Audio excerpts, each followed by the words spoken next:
Are you waking up with your tummy growling and your wallet groaning because you can't afford to go out? Make it yourself. And the perfect breakfast is pancakes. Pancakes are simple yet fulfilling with multiple ways to jazz them up.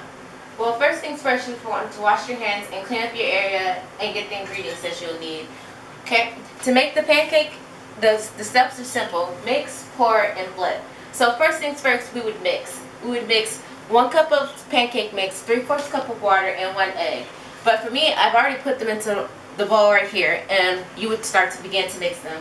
But be careful when mixing, because if you overmix, the pancakes come out in thinner. But the goal is simply to take out as many lumps in the pancake mix as you can. But the next step would be to turn the lumpy mix into a delicious fix, which would be to pour it into the pan. To make the main thing is to make sure to do is that the pan isn't too cool or too hot. Because if the pan is too cool, it's likely that the pancake will stick, and if it's too hot, the pancake will burn. The goal is to pour about 1/4 cup of mix into the pan so you don't pour too much, but just a moment. We're going to take the mix and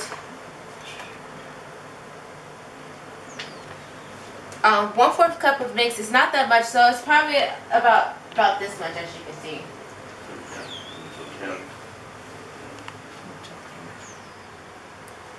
And then we're going to pour it into the pan.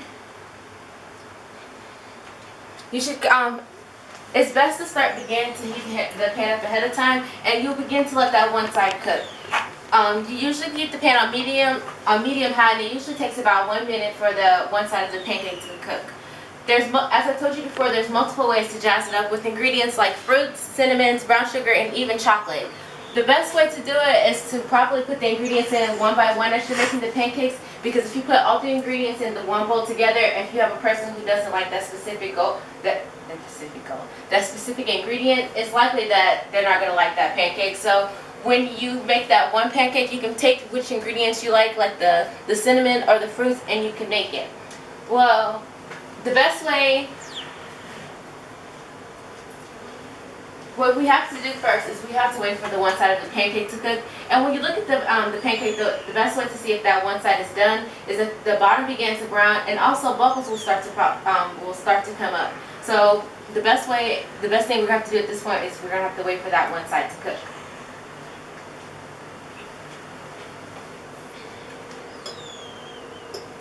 As you can see, the one side of the pancake is beginning to cook, but it's moving a little slower. So we're gonna have to. It's probably at times you'll probably have to heat the pan up more, because as we can see that this side is heating. It's cooking a little slower. So just gonna put it back on the pan. Yeah.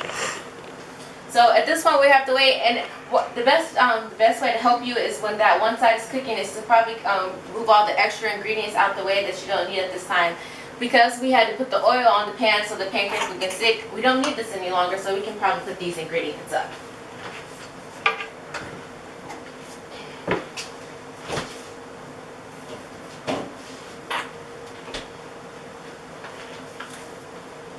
Well, we can also put up the measuring cup in the extra mix, because at this time, because I was only planning to make one, we're probably going to have a lot more extra mix, so we can probably set this to the side also.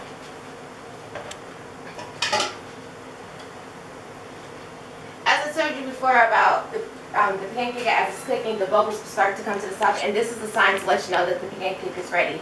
And as you know, we can't only cook one side, so we have to cook the other side of the pancake. And the way to do this is to flip the pancake. We take the spatula and we stick it underneath the pancake.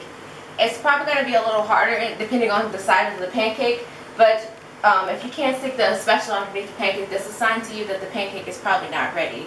So we like to cook a little. And this time, I'm going to take the pancake. It's probably going to be a little harder to flip it with this size spatula. So we take the pancake and we flip it over. It's not going to always flip perfectly, because some people struggle a little harder than others do.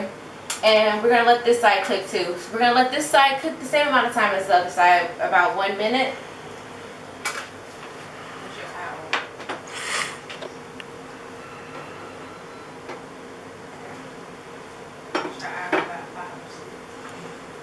And after this, while we wait for this one size to cook, we can just decide what would be the ways that we were going to jazz it up.